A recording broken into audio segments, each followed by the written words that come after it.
Everyone, welcome to a series call আমরা সত্যিটা জানতে চাই। আজকের টপিক হলো গর্ভবতী মহিলাদের চুল কাটা, নখ কাটা, আইব্রাও করা, আন্ডারআর্মস করা, বিকিনি ভ্যাক্স করা, ফেসিয়াল করা, হেয়ার কালার করা বা নেল এক্সটেনশন করা উচিত নয়। এইগুলো কিন্তু মিথ। প্রেগনেন্সি কিন্তু কোনো রোগ নয়। এই সময় মানুষ সেফটি আর রেস্ট্রিকশনের মধ্যে পার্থক্যটা করতেই ভুলে যায়।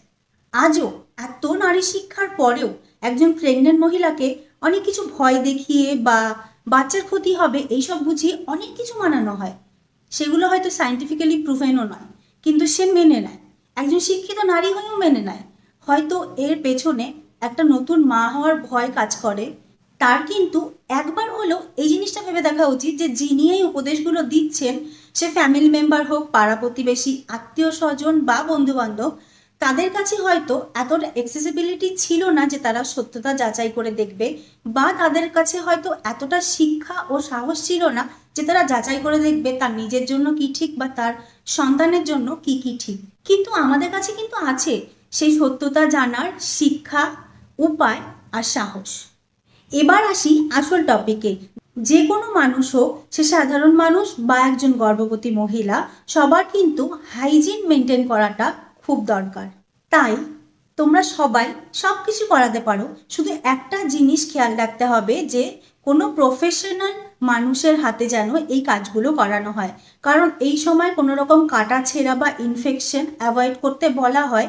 আমরা সবাই জানি এই সময় অনেক রকম ওষুধ বা অ্যান্টিবায়োটিক্স কিন্তু খাওয়া যায় না। সেটাতে বাচ্চার বা মায়ের ক্ষতি হতে পারে। স্পেশালি বাচ্চারই ডেভেলপমেন্টের ক্ষতি হয় বলে বলা হয়। তো এই জন্য বলা হয় যে সবসময় সেফটি মেনটেন করে এইসব কাজ অবশ্যই তোমরা করতে পারবে। এবার বলি হেয়ার কালারের ব্যাপারে। আজকাল মার্কেটে যেসব হেয়ার কালার প্রচুর পরিমাণে প্রচলিত, সেইগুলোতে কিন্তু প্রচুর পরিমাণে হার্মফুল কেমিক্যাল থাকে, যেগুলোতে স্কিনে অ্যালার্জি হতে পারে। তাই সবসময় চেষ্টা করবে একটা অর্গানিক হেনা বা হেয়ার কালার ইউজ করার জন্য। আর সবসময় যে কোনো কিছু ইউজ করার আগে প্যাচ টেস্ট কিন্তু অবশ্যই করবে। Last but not the least, nail extension. এই জিনিসটা অনেকেই খুব শখে করেই থাকে, আর অবশ্যই তোমরা প্রেগনেন্সিতে কিন্তু নেইল এক্সটেনশন করাতে পারো, কিন্তু সবসময় একজন প্রফেশনাল নেইল আর্টিস্ট দিয়ে নেইল এক্সটেনশন করাবে এই সময়, যাতে তোমাদের নখ বা কিউটিকলে কোনো রকম ক্ষতি না হয় বা কোনো রকম ইনফেকশনের ভয় না থাকে। তবে প্রেগনেন্সি লাস্ট ট্রাইমিস্টার বা শেষে 2-3 মাসে কিন্তু ডক্টর বা নার্স তোমাকে নেল এক্সটেনশন করতে অ্যাভয়েড করতে বলতে পারে। তার একটাই কারণ যে কোনো সময় তোমার লেবার শুরু হতে পারে, আর লেবার রুমে কিন্তু কোনো রকম জুয়েলারি বা নেল এক্সটেনশন এইসব অ্যালাউ করে না।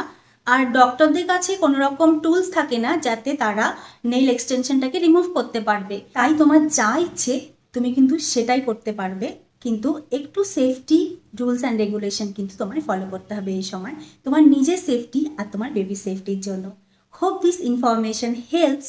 Bye bye, new mom to be or again mom to be. Take care.